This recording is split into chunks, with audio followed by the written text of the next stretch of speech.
definitely a pick that's been picking up around the world. A lot of mid Sylas I've loved to watch in kind of every region around the world, but could definitely be a flame pick as well.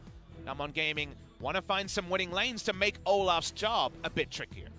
There it is, the pick we mentioned in the, before the pick ban even started, LeBlanc. Both of these mid laners combined are 7-0, and the pick itself is a 66% win ratio right now. So LeBlanc, definitely high priority. Kind of funny that it fell already to kind of the second round on blue side, but eventually Dove gonna get his hand on the LeBlanc for his 4th time playing it. And we'll see if it forces out a Lissandra, which I think is compositionally the choice that Showmakers played this season. You'd go into the LeBlanc, even if I'm not the hugest fan of the matchup, it is a sustaining matchup. Flash the Katarina there. They did, and that would, of course, be the hypest choice, but unlikely, you would think.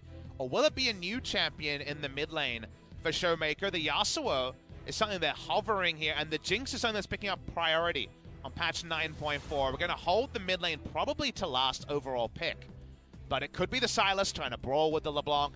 Could be a different pick. We'll wait and find out later on. It's going to be a compositional Ezreal here. Nuclear, not one of our Ezreal gods. 3 and 5 is the win rate and hasn't really passed the eye test, but it's definitely a pick that is high priority on patch 9.4. Just seems to be too good, as I do agree with the pick to eventually bring in that one, but Kalista gets banned away from Ghost. This is a guy that has shown a lot of great Kalista games, but also Lucian and Draven. They'll take away this pick for now. And I wonder if you just ban Kalista Draven and force Ghost onto something second string for him at least. Maybe a Victor bot lane to really overload the enemy on magic damage would be one of the go-tos there.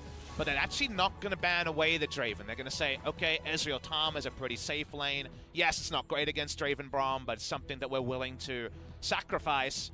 Cassiopeia bot could also be considered by Ghost. It's a pick that's fallen away in Korea more than other regions. People just decide it's trash when the pick is unchanged on 9.4. It's still pretty strong. Wait and see if this is a game where we see a return to that.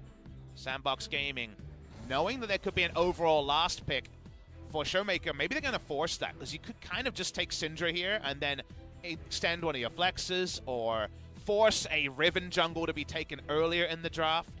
But the big question is, who's getting the last pick? Is it Canyon for one of his crazy big brain junglers? Ooh, okay. He's going to go for Riven now. We're not waiting on that one, Papa Smithy. Riven coming in 2-0 so far. But where is it going, Valdez? There's a chance Flame puts it up the top lane, and that would be so hype to see. It doesn't fit the identity of FlyQuest Flame or NA Flame, but if you go back years, of course, he was a big carry player, and he's already played Jace, Ken, Vlad this season, so it'll be pretty hype to see him on top lane Riven, but Canyon's the one that's played it in the jungle.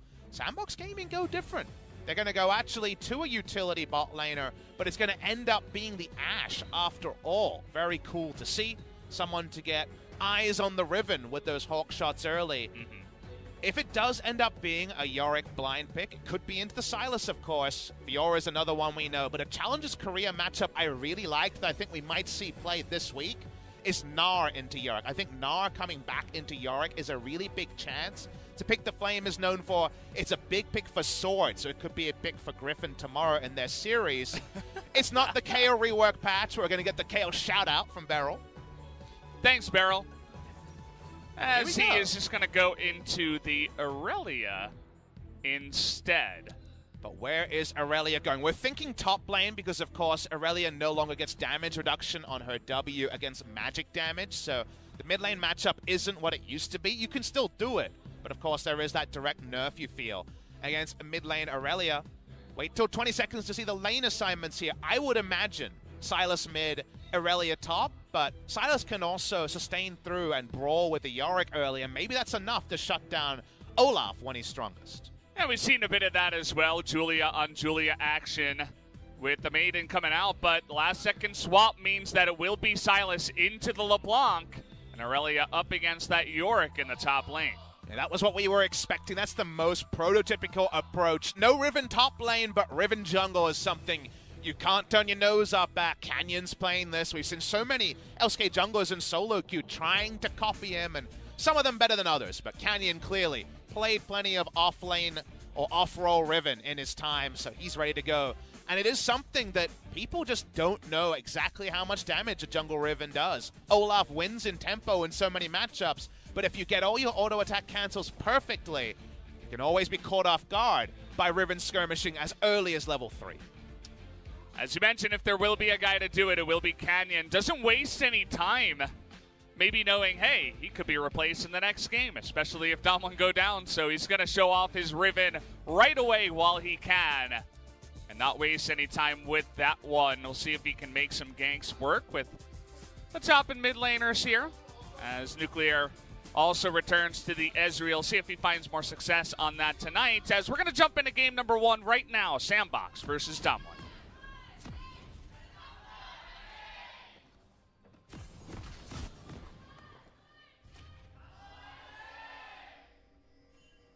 Some gusto there, Valdez. Yeah. You got the one guy. Always very, very excited for his team to come on in here. What are you most excited for in our first game of the week? Of course, this is a top-of-the-table clash. It will be DWG Gaming moving to the same overall scoreline as Sandbox if they win, and Sandbox opening up a 2-series victory over 5th place if they win here. The Riven jungle, of course, is the one that will catch the eye. It's another Aftershock Riven. Focused on getting those early resists and the base damages. Don't need a keystone for Riven to do damage. Coming in here with the scanner already is Joker. They take out one of the wards in the bottom river. And, well, you got a couple of axes and a volley to the face, and already that bottom lane sustaining a bunch of damage. You mentioned stuff to be excited about in this series. The Riven is obvious in the jungle, but I'm still a little bit biased to the mid lane. The LeBlanc coming out here. Get to see if she picks up her 8th win between these two mid laners, or will it take its first loss between the two mid laners? Dove would move to the same 4-0 stat line that Showmaker is at. I like Sandbox's approach here. They asked a question of DWG Gaming at level 1 with the Olaf invade. I wasn't going to linger on it. I just had it in my mind and had to get it out there. Okay. It gets them some vertical jungling, or at least it does price Canyon into vertical jungling. But you can be so creative with your pathing with Riven that you're never 100% sure, and it's a champion who's not blue buff based, right, when it comes to anything other than maybe getting your Q out a second earlier in the early game. So interesting to see how Canyon pass, because right now it's red into Krugs. The blue pings around Scuttle. We know that that is not a correct ping, and he's not at Scuttle just yet. Well, he'll be hanging around up on the top side. I saw a Summit. I couldn't help but see him miss like 2 or 3 CS, and missed a lot of that first wave as still on the 1 CS. The Aftershock here for a bit here for Showmaker means that he will live for now, but afterwards does get away. Canyon onto this Scuttle late. Onfig's going to spot it. Is Smite up for either? It is not. Onfig could steal this one away, but Flame walking up. He's probably going to try. Oh! Ooh, okay. No Smite for either, you'll notice. Canyon only now getting his Smite back up, so that does give him level 3. In case you want to know about solo Q paths, Red, Krugs, Scuttle is level 3. It's the only path that will do that. Short of getting some crazy experience from a level 1 or clearing out some wards. Yeah. He's actually contesting blue. Remember, both junglers have Smite here. Just going to let this one reset. On Fleek buying some time and saying, well, if you come in here, it'll waste both of our times. As a big trade up in the top side. Flame taking a bunch of damage from the range minions, but so is Summit. Means that neither player in the top lane wants to continue that trade. And if you're at home and you're wondering who it benefits for Canyon and Onfleek to be brawling around the blue and for it to reset, because of course nobody gets any objectives from that, both junglers are mostly early game focused tempo junglers, and Aurelia was pushing in and mid lane was at an even point, so the battle warding allowed Flame to play more aggressively and maybe dart forward for a Q that if he didn't have any information, he might have had to flash out of the cage instantly there. So the small advantage goes to Flame and DWG Gaming, but of course it's just a small one right now, at least, as the jungle camps aren't going to be plentiful for either jungler just yet. Return to the mid lane. It's pretty even for now. You can see both of them have chugged through their corrupting pots for now and going pretty even on the CS here.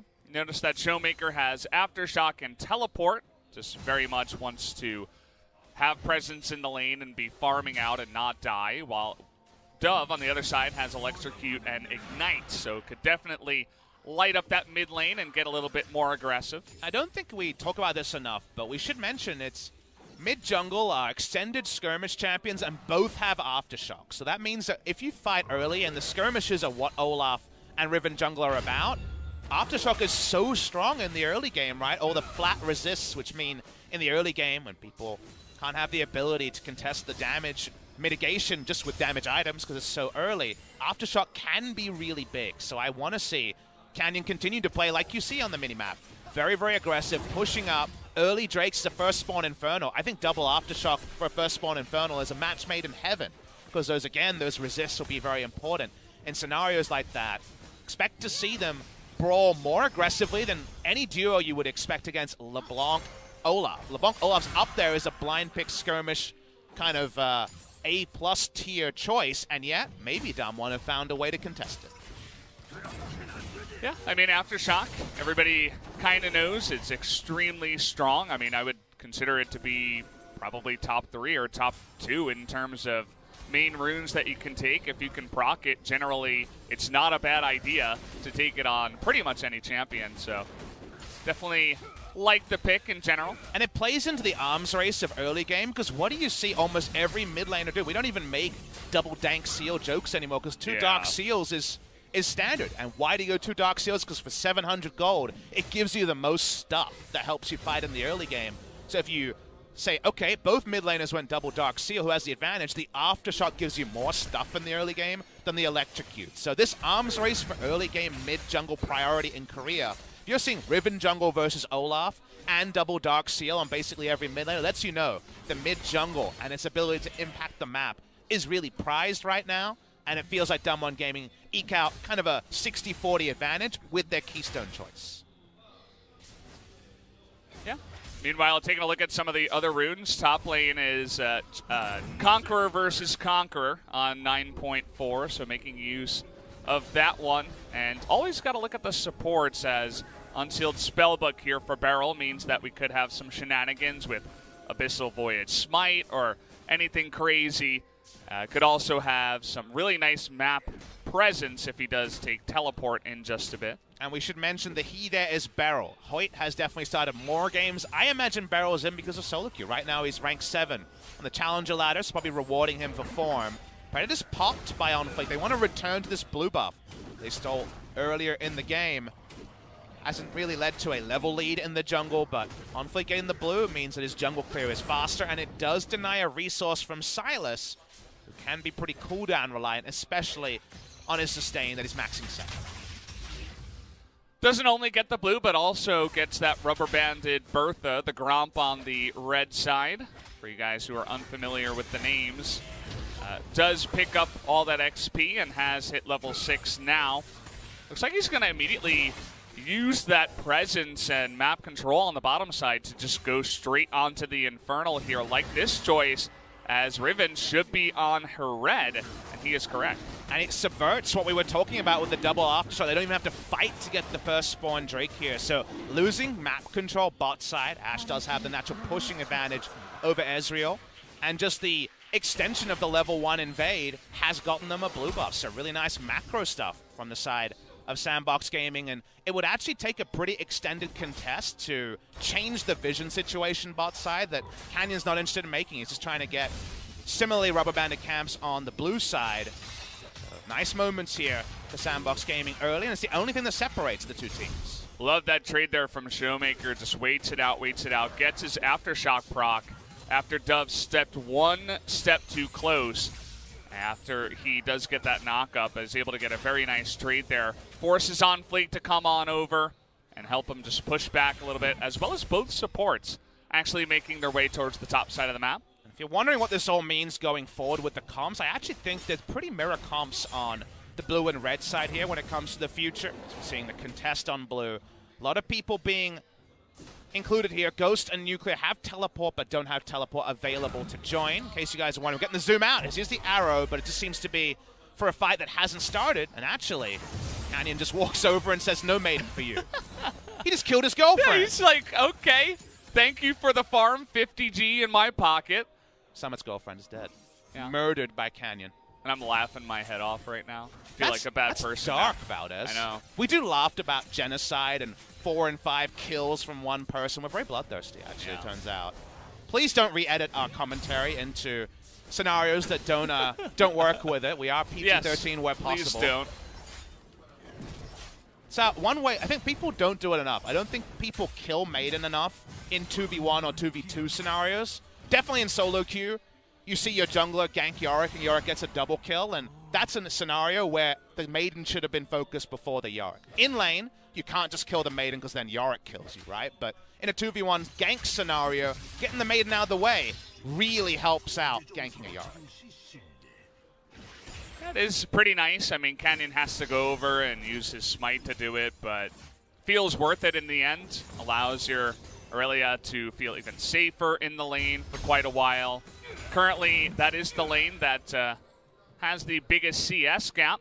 The next biggest is down in the bottom side. The 80 carry role currently goes doing pretty well there. But you don't want to necessarily say that's a Flame greater than Summit moment, because remember that Canyon was playing top side and OnFlake was playing bot side. So it's an extension of the jungler matchup, but people having to play safe when they don't have backup.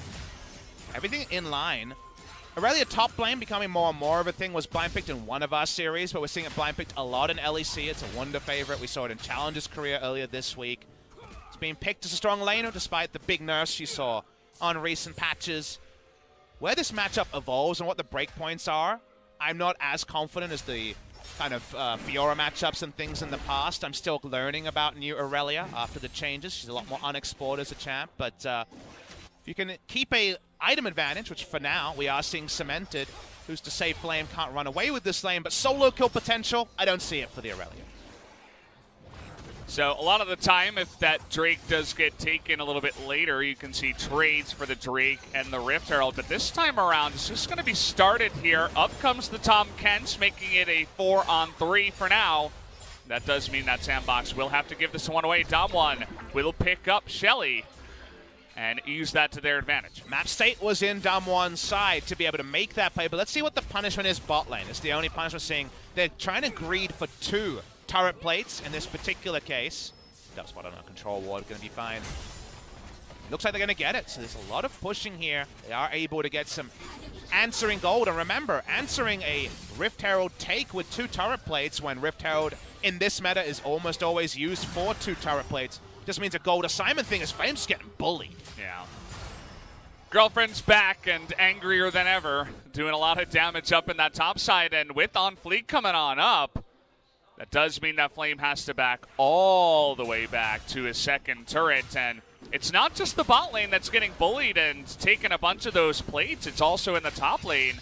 After that trade, Yorick going to pick up a bunch of gold there as well. And now we need to find DAMWON a pressure valve. Someone who's winning. Someone who's actually getting effect on the map, because we're kind of seeing what I was thinking. So I wanted to reserve my judgment on the Aurelia matchup purely because how did she all-in a Yorick and kill the Maiden? That's something that seems really tricky for Aurelia as a champ and her kit to do.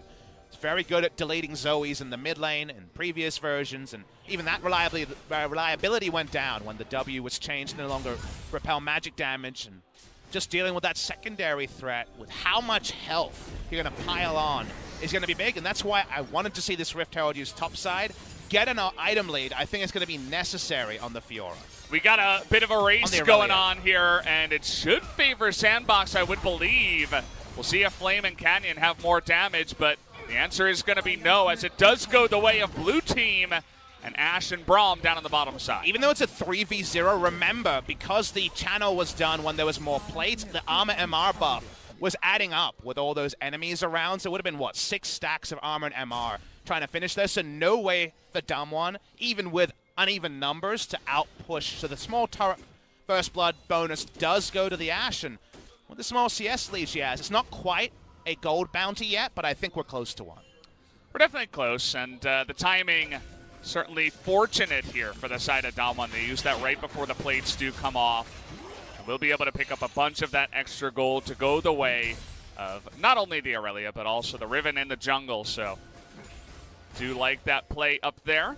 And then you go back and you can actually do your detective work and see that the plate gold is the big reason Sandbox is winning here. They were able to pick up 700 plate gold and Infernal. That just means that their laning matchups were able to get more ahead than you would expect. It wasn't just sides of the map being traded and plate for plate. they got the Drake and plates, which is much harder to do in this game. The only neutral we saw for DAMWON was, in fact, the Rift Herald they picked up and were able to, I guess, arrest some of the natural advantage Sandbox have picked up. But on the blue side, being able to pick up that much tempo advantage is pretty impressive. The side of Sandbox, and until we see some health built from Summit, maybe there's some windows for Flame to use his extra gold to try to find a kill. But apart from that, it seems like everything else does favor Sandbox Gaming. Does feel good in the bottom lane. You know, we were seeing that Kai'Sa hovered for quite a long time, but then eventually, last second, switching into the Ashe. And you were talking about that pushing advantage and also the bounty. Both of those things coming through already for Ghost here at 15 minutes on the Ashe. The bounty updates, and we get that 550 Gs. And we've already mentioned we feel like there's pretty mirror comps here in terms of where their spikes are and where this game is going. I guess the only thing you can say here is that Baron buff feels like a game ender because the wave clear on both sides is pretty low. So I think the first Baron buff will almost certainly herald the winner of this game. It's very often the case, but I think the comps here really confirm that. Otherwise, good poke on both sides. I guess the Ashe Arrow is the engage advantage to Sandbox, but it's not a multiple engage champions. So given how much parity there is, playing the early game better the Sandbox way has gotten that first snowball lead. We'll see if it'll be enough to close the door as Baron spawns in 4 minutes. No Mountain Drakes up until the third one that is coming in. Of course, lots of talk around Doublelift and his statements about the Mountain Drake and how OP it seems to be. Just allowing teams that are ahead to just rush down Baron with seemingly no counterplay at times means that, you know, just makes it a very strong Drake, even potentially sometimes more than the Infernal in some situations of the game state. But you were talking about how important the first Baron is, that Mountain Drake gains even more value when you consider how important the Baron buff is. I was asked on stream about my thoughts on Doublelift's statement, and while what he says is true, I think it's fine for some things to be better in pro than competitive and vice versa. Mountain Drake's the worst Drake in solo queue for sure, so I think it's fine there's trade-offs, and I don't mind that it's one of those things where it makes the game imprecise. When the enemy takes Mountain Drake, it takes a long time, actually, to, like, pause your mind and then say, all right, how fast did I think that enemy team took Baron? Okay, now make it 10%, 15% faster, but we'll hold the point. Flame's got a lot of bad guys in his lane. On fleek, fantastic dodge there already on the stun. They're trying to burst him down before the teleport comes in. And finally, first blood at about 17 minutes does go the way of Yorick in the top lane. And speaking of which, Showmaker playing with fire. Summit goes in and slams his head down for the double kill eventually for the Yorick in the top lane. They had no way to kill the Maiden this time, and no chance on the kill. Flame flashes late awkwardly as well, and means he's down a summoner in a 2v1 scenario. Another big indicator the Sandbox Gaming have got DAMWON's number in the early game. Canyon's not been able to find anything outside of that early contest. He might just die. Well, he does have Aftershock, which means he won't die just yet, but oh baby, that Yorick picks up the Trinity Force. They get the 2v1 for the gank, but then Showmaker trying to make something of it makes absolutely nothing of it, gives the extra kill the way of Summit, and now he's got a bounty too. And he was in a gold disadvantage scenario, an item disadvantage as the play happened, and still advantage to the side of the Yorick. This is good roam timing from OnFleek. All vision is gone on the top side for Flame. It feels like a Noggery situation that's with the other top laner in the lineup. The flash at the end is really bold. You see the value of true damage as Olaf's first Reckless Swing ensures that the kill is coming in, and then Showmaker just completely misplays this lane. Very much a mid laner in an off-roll scenario, just not knowing how much damage Yorick will burst if he has the Maiden aggroed onto you. No counter Maiden thrown out in that scenario either. And we even get Caster Sung's boom in stereo a couple of times there. Welcome to see, and a welcome lead for Sandbox. The lead is bigger because the comps are mirrored, so it actually feels more like a 5,000 goldie because DAMWON don't really have any aces up their sleeves to turn this game around. I think you're exactly right on the analysis of a mid laner going up there. He's also Silas with the Aftershock. Wasn't really able to proc it from what I could see in that one, so before he gets too many tanky items going for kind of the off-tank build with Rod of Ages that's popular nowadays, you're just going to get slammed by any Yorick that can be within melee range of you. You have to be so careful. It seemed like Showmaker didn't get the memo. And the big issues are that even other things that can't be answered because they're champion quirks, like Ezreal's 2-item cheap power spike, is matched. This 2-item Ashe with Hurricane here. She's actually team fight ready at the same time as Ezreal, and it's before Miramana transformation when we last had the overlay. Now we're seeing the scenario we talked about. Very limited wave clear from DAMWON, and while the Baron buff isn't there to really drive it down their throats, Sandbox have easy ranged engage. They have the gold lead at this point, and DAMWON Gaming are marching to the beat of Sandbox's drums. It wouldn't be the first time it happened as well. We talked about how this is a revenge match for DWG Gaming. They went down to them 1-2 the first time around. DWG trying to get revenge, but not a great start here in game number 1 as TP is here on Summit. Flame does have it too, but was with his team for now. And it looks like DWG just may have to give up this Mountain Drake for now. Oh, DWG are in the ultimate lose-lose scenario. Yes, they have teleport on Aurelia, and she's a better teleport ganker, but she was behind, and now she actually needs a teleport to try to find something on Summit. Well, 1-on-3. The flash comes in from Canyon just to try to force this kill, and it will happen. Uh-oh. But, oh, man, the arrow to the face here of the Ezreal, but they can kill him just at the end of that last tick of the Ignite. Very nicely calculated, they pick up the kill. And that's the insult upon injury there. Even calling in his friends, they get an answering kill in the mid lane onto the Ezreal. Nice accuracy from Ghost on the Ashe. Definitely not a pick we would have thought was as comfortably in his wheelhouse. Not a pick he's really shone on in previous times, and that means that Sandbox can easily kite back, go straight back to this Drake. Nice moments for Sandbox. They continue to show that their early game is among the best in the LCK. Says a lot about Ghost that he can just show up first time Ashe of the season and say, hey, by the way, I'm good on this champion as well. I'm undefeated on 2 others. As we're going to take a look at the replay. Just really desperately trying to kill the Yorick and get that bounty. There's no better feeling as a Yorick, if you're going to die at this point, to require the Abyssal Voyage, Riven's ult, and also all of the time of the Aurelia, and we know that Dub comes in, tries to choose a flash spot, and of course flashes into the arrow there, so bit of a down moment from Nuclear. Had 2 options, a 50-50 that we know was stacked in the deck if it was going to be towards the turret. He chose prototypical safety of going into the turret. He goes down. Another nice moment for Sandbox, and there's just no cost to their plays. They keep trading up even when the numbers advantage is on DAMWON's side. It's just great to see Sandbox back and having that flow, kind of, that LS was talking about, even in the interview about Sandbox, how they were one of the first teams that seemed to be playing very comfortably and as a team early on.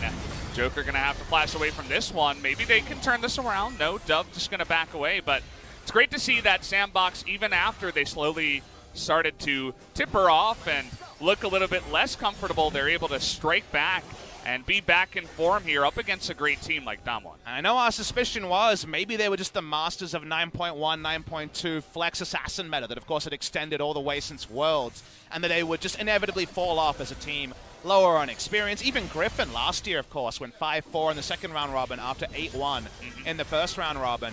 But they've been able to find their groove after a lot of their strategies were target nerfed, and the basic win condition of play the early game well, which I think every team should be cribbing notes from. It's a big thing in the LPL with all the skirmishing there. I feel like Sandbox have fit that strategy the best. I think they're better than Griffin at playing the early game, as Griffin prefers a more controlled, slow style because of their just unassailable late game team fighting. Sandbox have been very, very aggressive, but done it in smart ways in this game and throughout the season.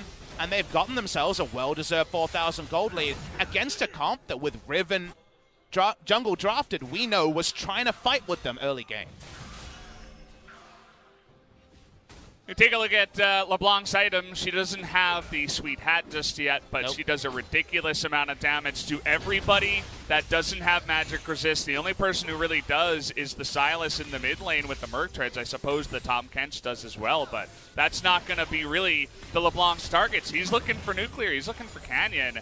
If he can't get that Aftershock proc, and you can already see just how much damage he does. And you just notice that Showmaker has this Rod of Ages Iceborne Gauntlet. Cheaper build, doesn't have 2 items yet. It's what DAMWON doesn't have, and it's general surprise of what Sandbox does have, because Sandbox have item builds that are turning on earlier than the cheaper builds on the side of DAMWON Gaming. So there's a lot of issues here.